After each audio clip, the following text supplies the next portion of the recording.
That intersection. that whole. Okay, I think we're gonna get started. Yanni, do you want to call us to order? Yeah, I'll call our February 15th meeting to order. And first on the agenda is the, Approval agenda. Motion for approve. And I'll second it. Okay. Motion approved. yep, all in favor? Aye. I'm assuming there's no opposed, so we can move on to the next item. Approval of minutes for January. And they're not in your packets, but they were emailed.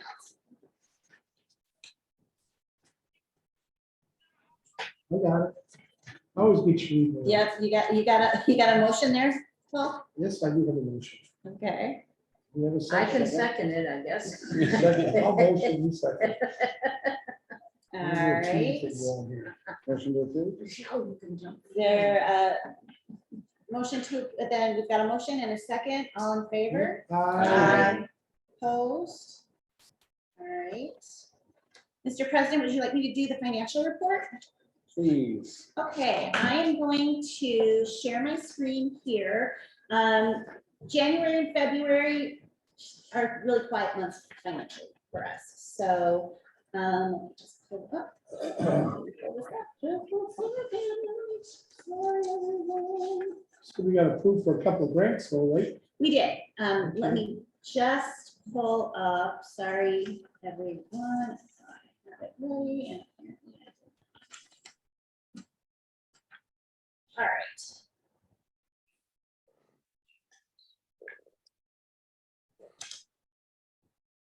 Okay, so can folks online, no, not yet.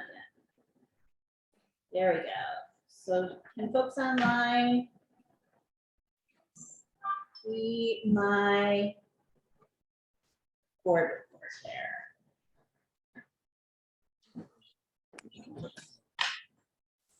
Okay. So as you can see on the first page, our balance at the end of January is 124,438. The monthly deposit we have in January was $18,000, which was the final reimbursement for the prior year from the city. Because we have to wait to submit that until all the bills and invoices and everything have been received. We didn't submit that until the first part of January, and we got it towards the end. We did also receive two other deposits. One was $1,000 grant from the 2022 for recycling education that we do through social media on our website. That is an annual grant, although today I learned, and I had originally put it down that we would be getting $1,000. They lowered it to $900 this year, which is, $100 is not too bad. I was kind of surprised they kept it as high as they did. The other was just a rando donation of $1,000 that we received from a lady living over by Beaver Lake. Not quite sure why. Sent her a little note, haven't heard back from her. So it was very, very nice donation. So that was our deposits. If you go to the next page, which is the longer, you'll see that there's several grants that we have been approved for that we have not received a contract yet for. The first one is the biggie, the city grant. Our community engagement dollars has been approved by city council, and we've submitted all of our work plans and literally got like a 40-page document to them. They haven't started the contract process yet. So I'm thinking last year we got our contract and started making reimbursements mid-April. I'm thinking hopefully end of March-ish. Either way, we're financially, in a good position that, we don't have to, pull our hair saying how we're going to make payroll. So we don't have the contract yet for that. Like I say, the recycling promotion grant has been lowered to $900. So you'll see that in next month's report. Again, we probably won't see that till January of next year. Ramsey County, we were supposed to start that grant next week. but they have delayed that startup to April. So that amount was 41,793. Finally, both David and I have been applying for some grants that you'll see in our reports this month to do our update our equity plan. And we've already received notice from the St. Paul Foundation that we did receive $10,000 to hire consultants to help us with that work. And we did already talk to Nora and Karen Gray Hall, who are the folks that worked with us on the strategic plan that we did, and they have already submitted a bid for a similar amount. They're a little bit higher. It's about 12,000 for their work to help us out. So that is that. Other than that, you'll see that we did receive that 1,000 rando donation. Hopefully there'll be a few more randos that come in throughout the year. And the rest, it has been kind of primarily personnel and just accounting and occupancy type things. So that is your financial report as of right now. How are we looking overall? Are we looking pretty good, or is the things gonna tighten up here? We are looking pretty good, actually. This, you know, I keep saying this to folks that we're in the best position we've been in prior years, and then something else will come through, and then it's like, wow, we're really in the best position we've been in. So it's starting to sound trite, but we are really in a really good position. We're still looking to hire potentially 2 interns for the summer, just because we have extra funds to do that. And that would start, what month would you start? May? Well, there's one gal who's available in May. There's one gal who's available in June who have submitted interest. They haven't actually got resumes yet because we actually haven't started putting out the request yet. So it kind of depends on how that looks, but we'll work with the executive committee to actually, you know, put the push out on that, and we can talk a little bit more, but I'm thinking May, June, and summer. So it would be May, June to September-ish, depending when, I mean, we're kind of gearing towards students, whether it be college age or high school or upper high school age. So kind of that summer time frame. Okay. Very good. Are there any other questions?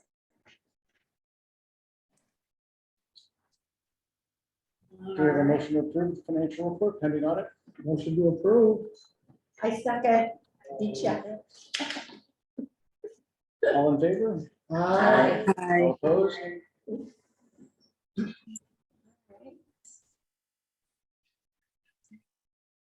Right, All right, moving right along. you want to discuss the open seat? Oh, sorry, yes, thank you.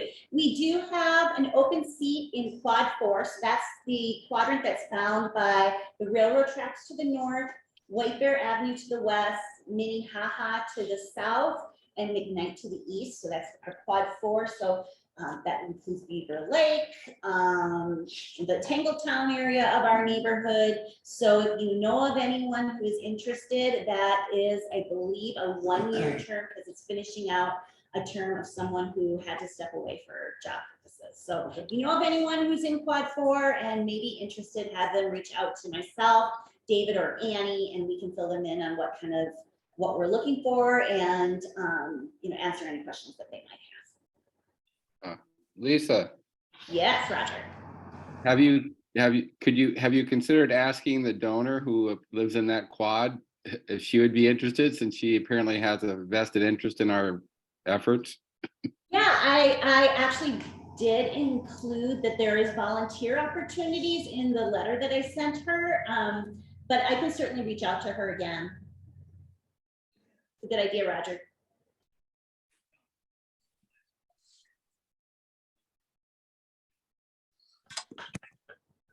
You can follow, So shall we? First speaker is going to be Mai-Jean. Yeah, Mai Chong, are you ready? Yes, thank you so much.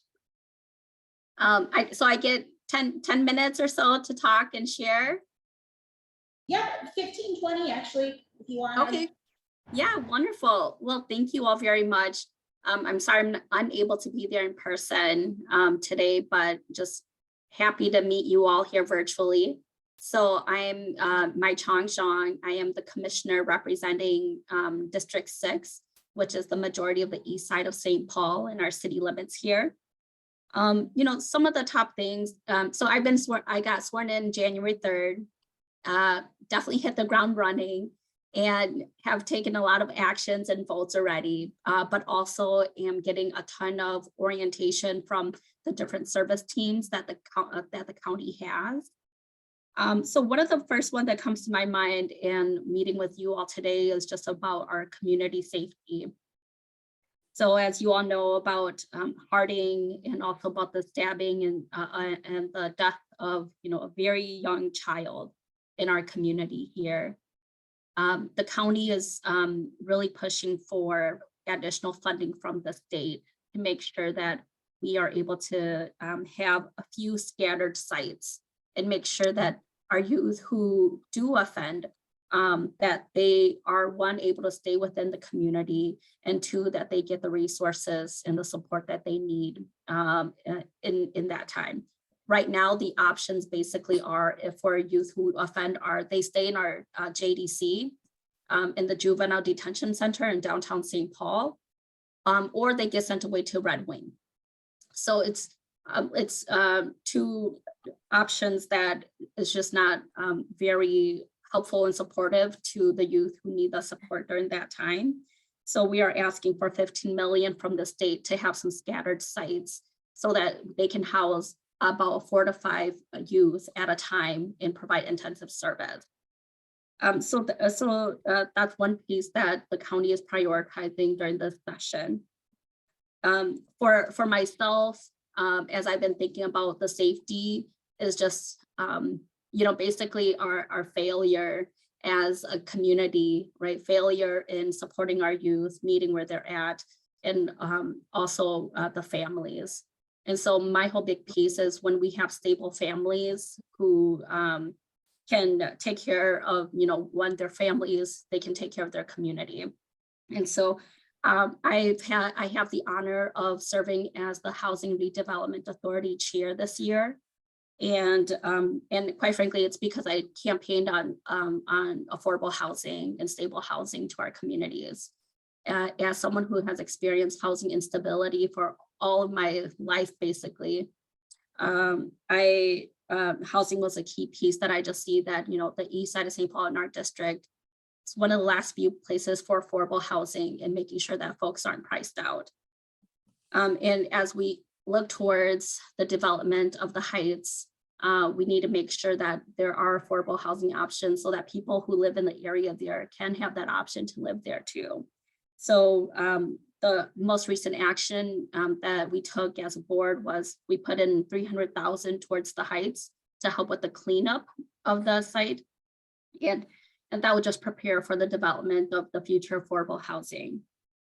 In addition to that, we are still short 15,000 units of deeply affordable housing at 30% of the area median income. That is the ask that in the story that I've been sharing the data with our state and federal leaders. And I've had the opportunity to meet both with Senator Smith's staff this weekend when I was in DC. I also share that story and also share the story about you know, our youth, about the need for additional support from the federal government with US Senator Amy Klobuchar. And she was really receptive to that too. She's, you know, she has, that's kind of her history and background too, from working in the public defender's office, where she also sees that and shares those values that we must invest in the front end so that, you know, our kids and our families aren't struggling. The third thing that I will share is about our streets. So I also did mention that, you know, our streets in White Bear was like a key priority area. I've already mentioned that to our Public Works Department and have started talking about that with the other commissioners. And one of the projects that is coming forward to north of Larpenteur on White Bear Avenue is they are adding sidewalks. So they're adding sidewalks and they will be reconstructing that part to make it accessible so that people don't have to be walking on the street. And also using that stretch to connect up towards Maplewood. So one of the ideas that I'm having staff look into is just about if we look at the stretch of White Bear Avenue, where we start converting it from a 3 to 4, what would that look like, and which parts, and where would it start? And my understanding is that, you know, we as in the district council here would be starting to look at a walkability study too. So that's something that I look forward to partnering with you all on, and making sure that our public works department is right there with you so that we can help support it, and make sure that we, you know, just identify areas where we can prioritize. So I'm really excited and eager to continue on that work with you all. I just, you know, despite all the things that are happening, I'm just very hopeful that we all can come together, you know, to want to make sure that our streets are safe, and as well as, you know, being a community and taking care of one another, and making sure that our youth as well as our families have support and are in stable housing. So I'd take any questions if you have any, even if it's, you know, not related to any of that. I'd be happy to, you know, find any, if you have questions that I can't answer, I'd be happy to follow up. And also, thank you to Joanne for serving and helping out with the transition, Joanne. And also for your years of service and tremendous knowledge here too. So I'd be happy to take any questions folks have. There we go. I had to turn it back on. Oh, I do have a question for actually each topic. Now with the safety, your first issue you brought up, safety. Now keeping in the community, are you looking at funding for the workhouse and expanding the project there to house folks? No, that will be within East Side community. No, not the workhouse. They're different sites. So what's been happening is after the youth, after the judge makes I don't know what the term is, but then basically when the judge orders for the youth to like have a plan and or to receive treatment, it's usually backed up for so long that the youth end up staying at only the JDC for like a year plus. And in between that time, they're not getting the resources that they need. And two, they also end up losing credits. And so the JDC has had to be very creative to try to like pull in resources and partners. But the idea around getting the scattered sites of 15 million is to be able to get 5 to 7 different scattered sites. So I don't know if it would be in District 6, but it would be kind of throughout Ramsey County, where it would be specialized, and service providers would be able to just oversee 4 to 5 youth at a time. Because yeah, I've been working with some folks from JDC, and I know there's talk of replacing what Totem Town took or handled, and putting that at the workhouse. And so that's why I asked that question. Oh yes, that's a different one too. Okay, Yeah, okay, so the ask right now is for 5 to 7 different scattered sites, and what you're referring to is about moving the JDC, because apparently, yeah, the JDC right now, it's downtown. It's kind of I took a tour of it. It's kind of a makeshift. And what staff are really struggling with is that if there are emergencies, you know, it's really hard to get around to like try to respond to emergencies there. And the site there's just not fitting, you know, to try to one, for the rehabilitation, but two, also to make sure that they are able to deliver programs out there for the youth. When you say it's difficult for emergencies, isn't that site like nearly adjacent to Regents Hospital and a police station? Yeah, so for example, they gave us an example of how they had to respond to, like, you know, if there was a fight or anything like that, right? The building is basically, they built it out over time where the elevators do not match up with the floors. So depending on which elevator you're on, you have to know exactly which floor it is. So you may so the staff may end up it'll just take longer for them to respond to crises that happen there.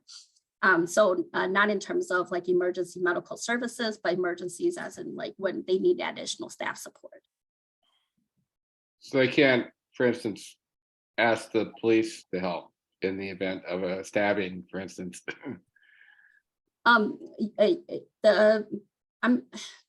have staff, it's basically a juvenile detention center, right? So there Right. are staff trained to respond, but it's just a matter of getting there. So it's the structure of the building that makes it difficult to respond. So if you were to put these juveniles in houses, halfway houses, having 5 to 4 residents per house, you're thinking that would be a better situation in terms of, so you have someone on there 24 hours at that house watching over them? Is that the thought? Yes, because they're able to get the services with what the judge orders.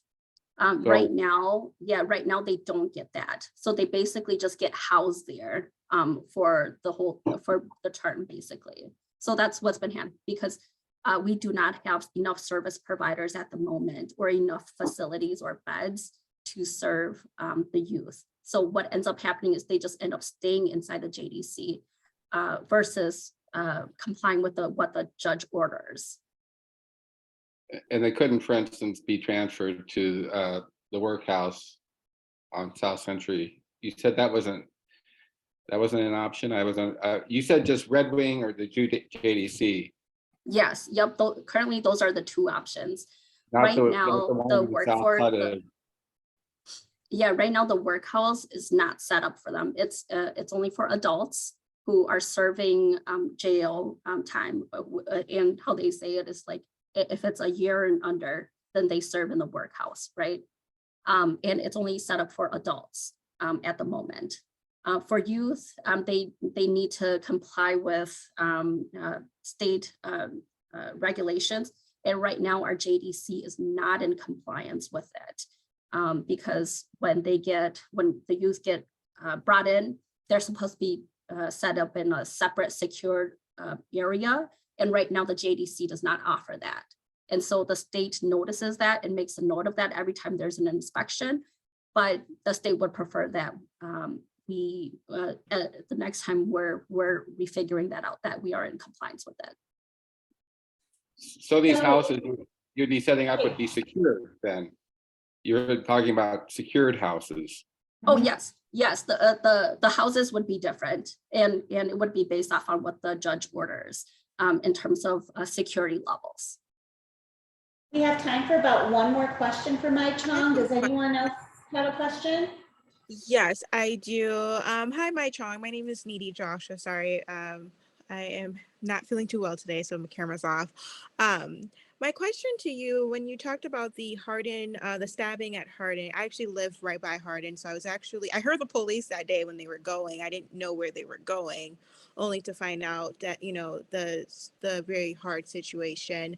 I'm curious to see what the council is doing about just school safety, because it sounded more like putting the blame. I don't want to say blame, but it seemed like it was putting more of the blame on the families and not necessarily securing our schools. So I was just wondering if the council is looking at things that could help our school system, because a 15-year-old was unfortunately stabbed to death, and so it just seems a little bit shocking for this community.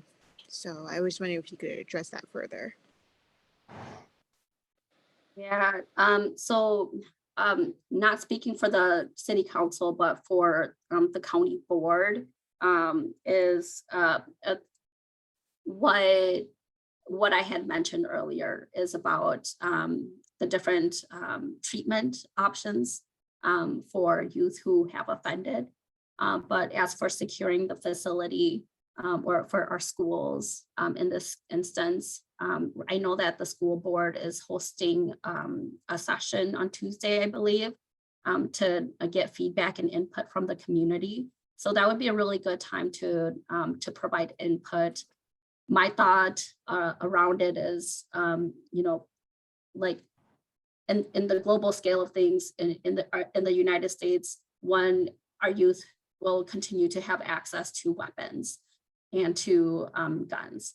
And we need ways to make sure that one, for sure, our families are stable, but two, is that we are taking precautions too. So whether that's metal detectors at our school or whatnot, I know that those are, they've upgraded those technology to make it look less intrusive, that we need to have in our schools, just as we prepare and make sure that our schools are safe places for people to be at.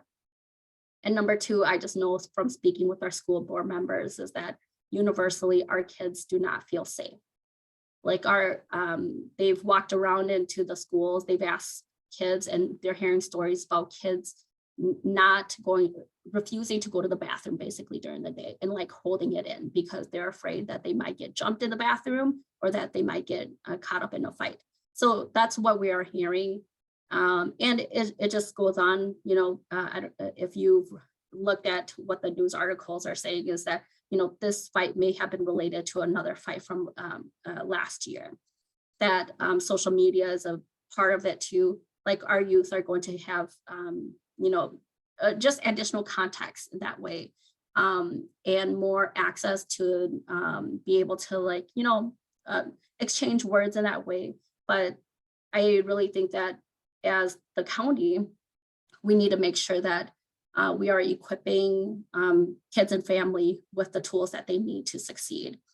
And one of the things that I would see is for our youth is, being able to invest on the front end in early childhood education in our school system so that they have ways to resolve conflict and use words instead of instead of fighting. And two is to make sure that families are equally a part of it and are supported. And that means that we need to make sure that they have resources because for a long time, families are working multiple jobs to make ends meet. They're not able to spend time with their families. So that's the reality of the East Side. Half the households make less than $50,000 a year. We will continue to see issues like this come up. We will continue to see issues of crime unless we find ways to help support families. Well, thank you, Mai Chong, for coming tonight. We really appreciate it. You're welcome to stay on if you can. If anyone has any further questions for Mai Chong, you can either forward me your question and I can forward it on to her, or I can also tomorrow send out her email address for you to reach out to her directly. Yeah, I'll type it right in here too and type in my phone as Okay. well, okay? But so I'd love to continue the conversation further too. Thank you so much. Yeah, thank you. Look forward to working with you more. Yeah, thank you. So, moving forward. Yeah, our next speaker is actually Noel Nix.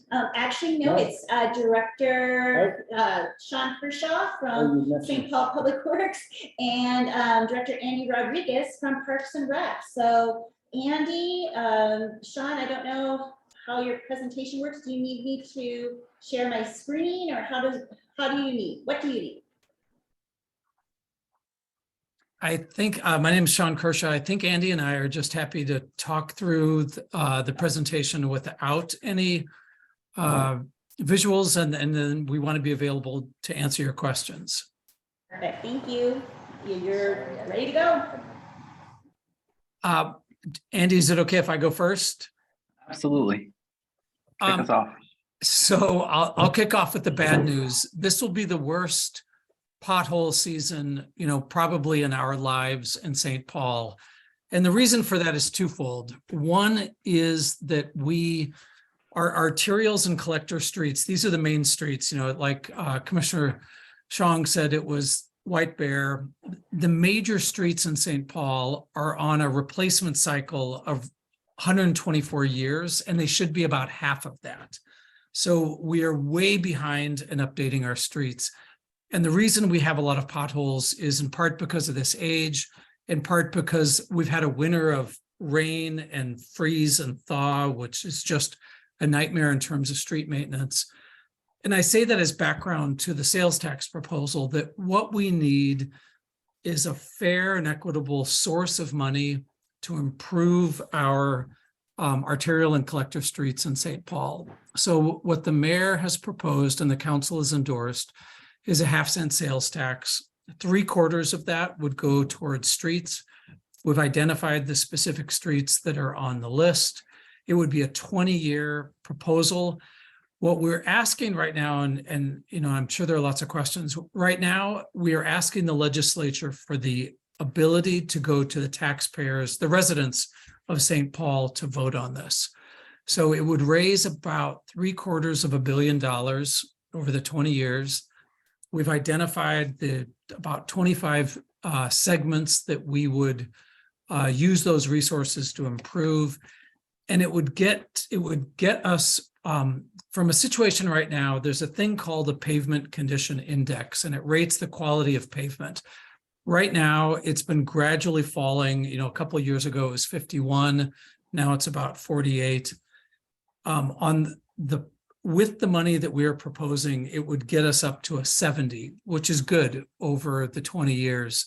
On the path we're on right now, with the money we have right now, we would go from a 48, 49 down into the 20s in 20 years. So the reason that we're asking for a sales tax for this is that as visitors come into St. Paul, as people come into work to go to events, as people shop for Amazon, for Chewy, for Wayfair, they are paying sales tax, and then trucks drive the streets, either deliver those goods, you know, in the online world that we're in, or the people who come into town to work or go to events. What we're trying to do is match the sources of money to do these streets improvement with people who use the streets. The alternative to this, and I know we began the conversation talking about affordability, it might have been the commissioner. If we were to put this on the property tax payers, it would be an enormous burden. It would price people out of their homes. It would be a significant impact. And so what we're asking for the state is the authority to go back to the voters this fall to have a referendum to vote in part. One question would be about streets, and then Andy can talk about parks. But we think it's an overdue investment. One of the things that the mayor has said is everybody knows that our streets are awful and we need to make them better. You know, what they don't know is that we've got this amazing park system, and I'll hand it over to Andy, that needs resources to maintain its quality and all the services that it provides. Thanks, Sean. Similar to streets, you know, we have an amazing park system within St. Paul, but we have a deferred maintenance backlog that's in over 100 million. So when we talk about deferred maintenance, that's the things that need repair within our system: replacement of a HVAC or air conditioning unit, or replacement of a play area. We have limited funds to tackle those things on an annual basis. I think we get to 1 to 2 play areas per year. If you're talking about rec centers, I think we replace or renovate or replace a rec center every 5 to 7 years. And what a sales tax would allow us to do is have a dedicated funding source specifically for those purposes, to maintaining our current infrastructure, but also forecasting and starting future construction for other bigger projects. And one of those outlined in the tax proposal is a new multi-purpose East Side Community Center. And it's a safe bet to say that it would either be at Hayden Heights or Duluth and Case. Looking at a target of what next rec center we would select, it'd be one of those two. Those are the two of the oldest facilities within the city and are in dire need of replacement. So that's one of the longer term projects that we'd be looking at, in addition to a regional athletic complex, still trying to define where that could land within the city, along with other projects along the river, our River Learning Center project, and river balcony projects that are meant to activate the river space and bring more people towards the river for programming purposes. But really at the core of our proposal is maintaining our current infrastructure and also building out for the future, and having a dedicated funding source. Happy to answer any park specific questions, or if you have questions on streets, happy to turn it over to Sean as well.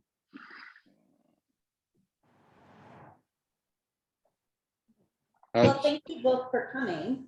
Does anyone have any questions for Director Kershaw or Director Rodriguez? I do have a question for Sean. Your estimate on the funding level for that tax is based on assumption of current spending levels maintained, not affected by additional sales tax. Is that accurate? Can you repeat that question, Roger? Sorry. Your estimate for revenue was 825 million, I think. Is that Yeah, correct? correct. That's based on current spending levels in St. Paul, maintaining status quo. Is that Correct. also correct? They've included an inflation factor on that that's equal to the recent inflation on sales tax. Sales tax has been going up pretty nicely over time. So the trend we used was the past levels increased by the inflation in that revenue over the past few years. But not perhaps taking into account a possibility that this sales tax might encourage another suburban flight pattern where everybody moves to Maplewood so they don't have to pay the sales tax. Well, what we're seeing over time is that sales tax is growing as people are, the things I mentioned earlier, things spending on Amazon, Chewy, Wayfair, these online purchases are all subject to sales tax that goes to the local unit of government. Sales tax has been growing nicely over time. The alternative to this, I mean, Roger, to get to the core of your point, is we have to improve these roads. And I can assure you that spreading the cost of this over people in a larger area who come into St. Paul is much less regressive and much less impactful than putting it on the property owners in St. Paul. If we were to put this on the property taxes, it would price people out of home ownership. It would encourage the activity that you're talking about. Putting it on sales tax, reflecting the economic trends that we've seen, is more equitable and we think would have less of an impact in terms of what you're describing. Rebecca, you have a question? Yes, I had a question about Furnace Parkway. It has been damaged and without lighting in our neighborhood for years. And that's one of the only, there's not really a lot of park infrastructure over in that quadrant. And so it's one of the only safe places that families can go and walk with their kids, walk with their dogs when it's dark, which is half the year here. And so I'm wondering what the plan is to get that corrected. Yeah, I would assume that's related to our ongoing struggle around copper wire theft, Sean, and kind of how we're trying to tackle that citywide, looking at a variety of different solutions. But we do replace the lighting in certain circumstances. It's vandalized and stolen again within the span of 24 to 48 hours. And I think from what I recall on Furnace Parkway, that's been a particularly bad site. But Sean and I, across departments and police, continue to look at ways that we can deter that activity from happening. We don't want park spaces or any spaces really without light in the evening. But we're battling a problem that is hard to solve, to be completely honest. And Sean, I don't know if you have any other comments on copper wire, but it is a hard problem that we're working to address the best we can. It's really frustrating, and none of this is to minimize the concerns that you mentioned. The price of copper continues to go up in the market, and so it's all that more valuable for people. And it's shocking how easy it is for people to steal it, strip it, and then not get caught for it and take it to a dealer and turn it in. So we are looking at some changes to lighting, the structure of lighting, some innovative ways of triggering when a circuit is cut. It's really frustrating. It's frustrating for us. It's frustrating for our staff. It's frustrating, obviously, for people who rely on these paths and sidewalks. And we spent, like in Public Works alone, we spent about $500,000 last year out of our lighting budget on copper wire theft. And as Andy said, in many instances, wire that we replaced in the morning is gone at the end of the next day. Are there other, I am not electrical at all, but I had spoken with somebody who works in St. Paul Parks and Recreation, and they said something about you can install lighting where it's a continuous current where, people that aren't going to go in and cut the wire, or where you design it where those boxes aren't as accessible? I mean, are we looking into any other options? And I see Mai also listed a thought there too. We've looked at a number of options. If we've gotten calls from people saying, why are lights on Phelan Boulevard on during the day? It's because we're keeping them on to diminish people from cutting the wires. We're still finding people that will go in and risk electrocution to cut the wires.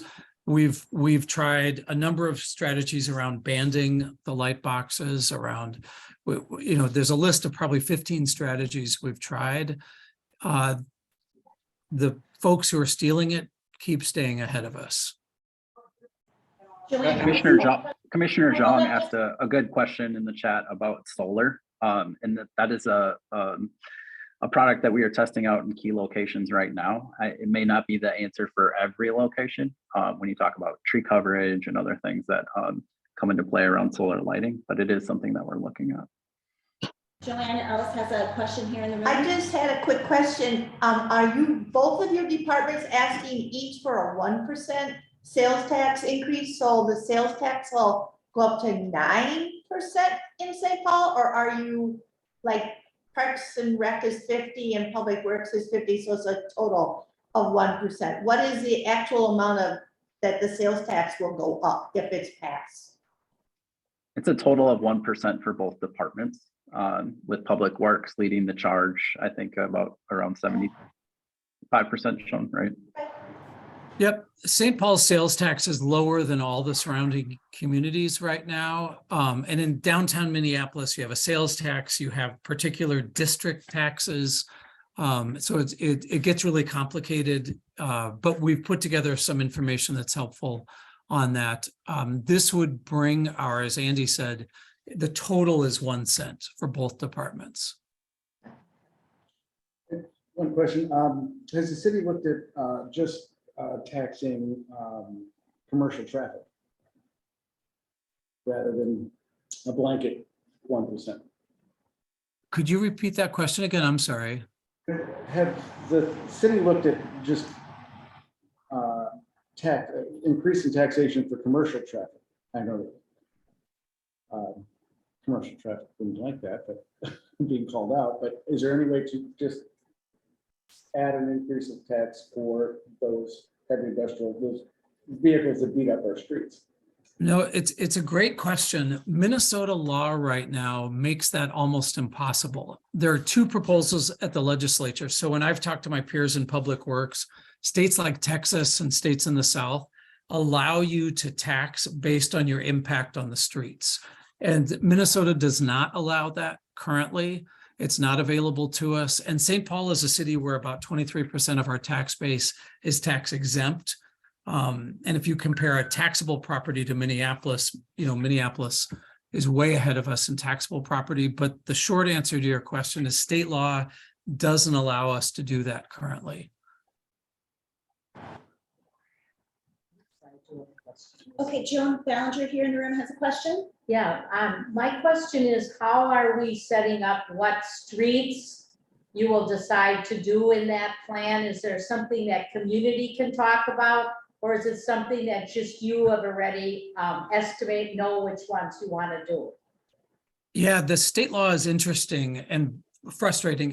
It requires that you specify the specific activities that will take place in this with the sales tax resources. So what the city looked at was 5 criteria that all get to regional impact. So if we're going to tax the region, we've got to raise money. We've got to identify those projects that have regional significance. So we looked at corridors where there are safety concerns, corridors where there are recent regional transit lines. We looked at corridors where we want to add regional bicycle facilities, freight facilities, and then connections to the river. So we had 5 general criteria that we all thought were of regional significance. And then we prioritized those streets in that category that we thought were in the worst conditions. So we've specified specific projects that include Phelan Boulevard, they include Earl, they include East 7th and Minnehaha on the east side. So the way the state law works right now, when the council approved the resolution, they have to identify the specific activities that will be funded with the state funds. Thank you.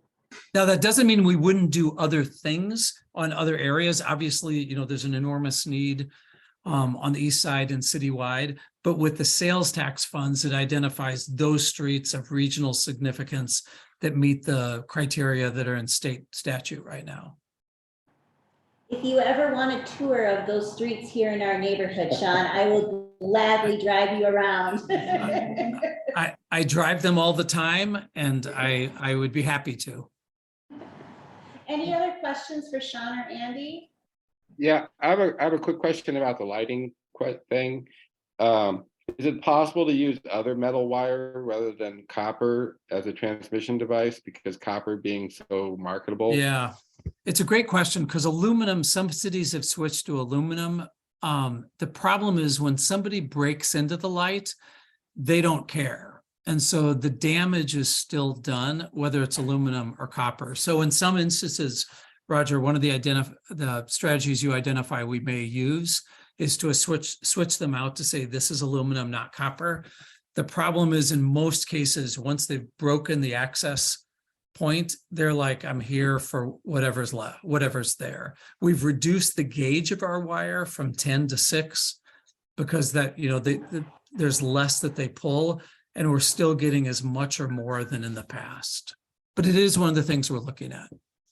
Well, this seems to be a new thing that has come about since those pseudo-antique light fixtures have been in play.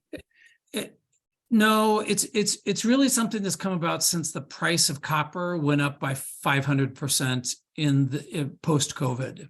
It's not connected. I would love to connect it to our types of lights, but for the most part in St. Paul, the types of lights we use are already old and out of date. This increased when the price of copper spiked in March of 2020.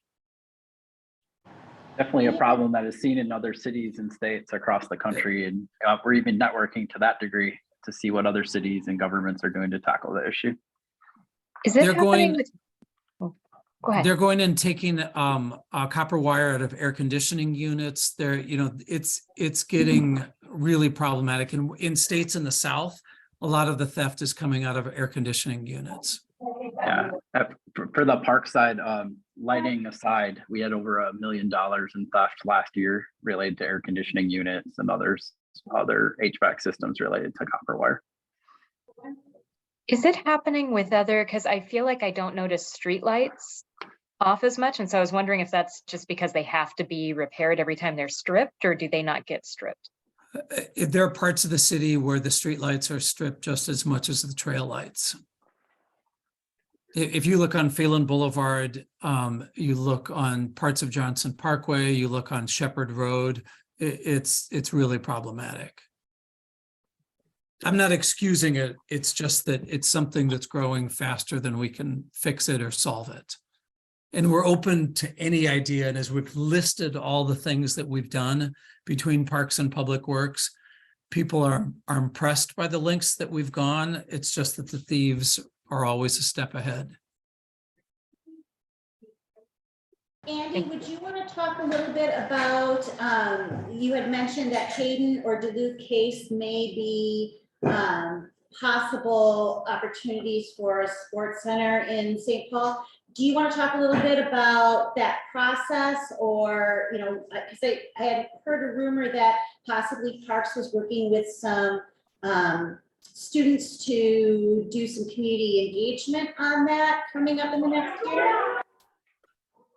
Yeah, we're working with the U of M design center is what I'll call it. So graduate students that can do some pre-planning or visionary work around both locations to kind of develop concepts of what a new rec center or potential athletic complex could look like. So that will be super helpful in any future, funding exploration that we do, or if we do pursue sales tax, to have a concept design already in place. So that will start within the coming year here. We're super excited about that opportunity because normally if you work with a consultant, that costs a lot of money to do. So to have that resource is super helpful. But yeah, the idea of a potential athletic complex at Duluth and Case could be appealing, given the amount of land that's there. Hayden Heights as well, in terms of a renovated or totally rebuilt rec center, could be a very special site. We also want to recognize that for whatever we do on the east side, at either location, factoring in an aquatics variable, there's not a lot of good indoor aquatic options on the east side. So how we factor that into our equation is something that we're really interested in as well. Kind of like an Oxford Community Center where you see a rec center and aquatic facility inside. Thinking about something similar for this side of town. Paul Steady has a question here in the room. Yeah, will the development of the Heights have an impact on what you would want to put on Hayden Heights facility? I think for the park space at the Heights, I mean, I think we have about 5 acres there. It might be a little bit of a tight footprint for a new rec center, but I don't think it should have any impact per se. It'll just give us more park options on that side of town. I think mainly, what Paul's concern was that since the Heights development is coming through, that perhaps the need is greater at Hayden Heights. Yeah. Because there'll be so much increased population. Gotcha. That makes sense. Thanks for clarifying. Yeah, and we'll have what we call a new system plan coming out very soon that will establish recommendations for the entirety of our park system, and we're hoping to use that to help guide our work and decision making there. But we are in active conversation with the council member as well about kind of how we can facilitate a process around both these locations, understanding that the needs are high for both. And like I said, they're two of our oldest centers within the city. So hopefully we can come to a creative solution that will be for both neighborhoods advantageous. And do you have a time frame on when you want to kind of have a decision on how, at least how this will come together? Like a year from now, would you have like a kind of a footprint on how this would kind of fall into place and have like a 10-year plan on building this? Yeah, we could start tomorrow. We totally would. I would say that we want to find it out as soon as possible. I think, if sales tax passes and, all is well with that proposal, that really changes the game for us to accelerate this process for a new rec center at either location. If we're relying solely on, city funding sources, we're probably looking at another 5 to 7 years before we see a new rec center. So we have one final question here, and this is for Director Kershaw. It's from County Commissioner John. She asks, is the list of projects finalized, or will that be determined when it passes? And will it be on the ballot this November or next year? No, that's a great question, Commissioner. Thanks. It's odd. We have to come up with a specific list of projects, have it approved by the City Council before the end of January for the legislature to consider. The legislature, having the authority that they have, they could change those if they wanted to. But I think there's a record number of 38 local option sales tax proposals before the legislature. And I think they are likely to accept them or not as they are. So within that, we've identified, the 25 or so street projects that would be involved. The legislature would approve them, and those questions would go on the ballot if the legislature approves them this fall. So there would be 2 questions, one related to parks, one related to streets, and the activities, for example, I'll just speak about streets, would be to accomplish the work that we laid out in the original proposal. It does not mean that we would not continue to spend money on maintenance or other capital improvement projects. This would be an additional $30 million a year that we need to get to improve these arterials and collectors. So it doesn't mean that we wouldn't do work elsewhere. This would just be desperately needed money to improve the condition of our main streets. And we can follow up too with a fact sheet on this that really lays out a lot of information, frequently asked questions around this proposal for both parks and public works and the process piece to all of it.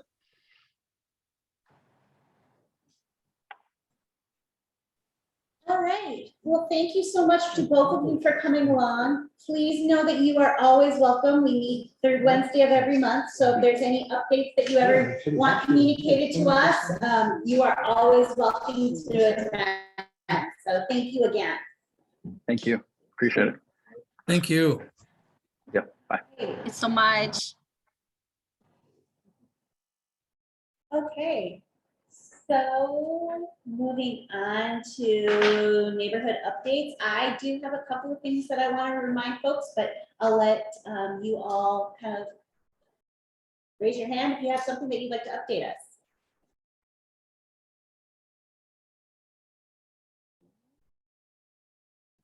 Okay, I'll start.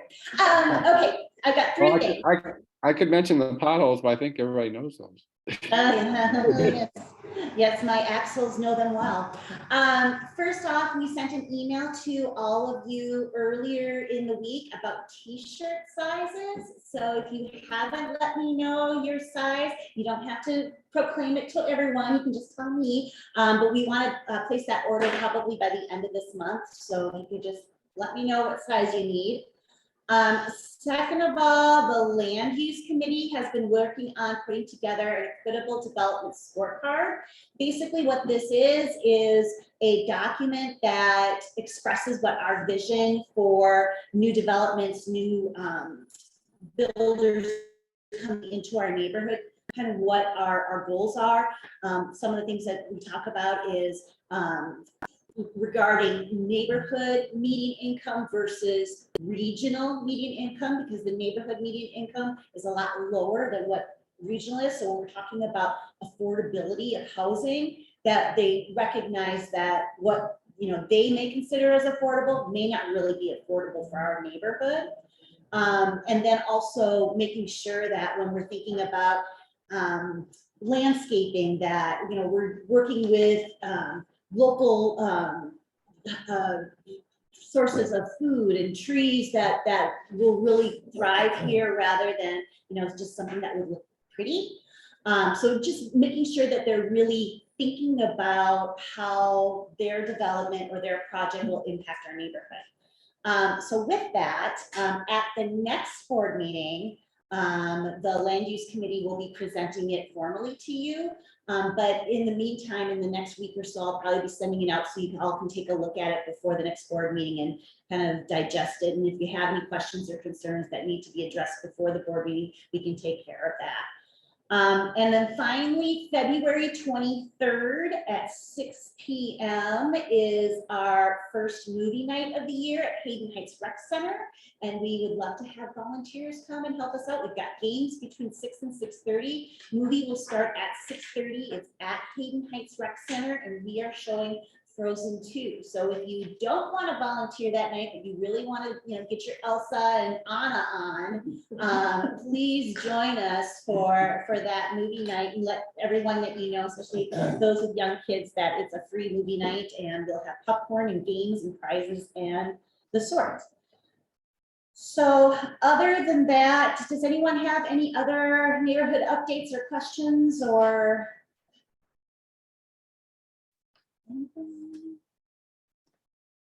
All right. Yanni, do you want to ask for that magic Yes. motion? I'll accept a motion to adjourn. Motion to adjourn. Second. Third. All in favor? Aye. All right, we will see you all next month, if not before. Thank you. Um,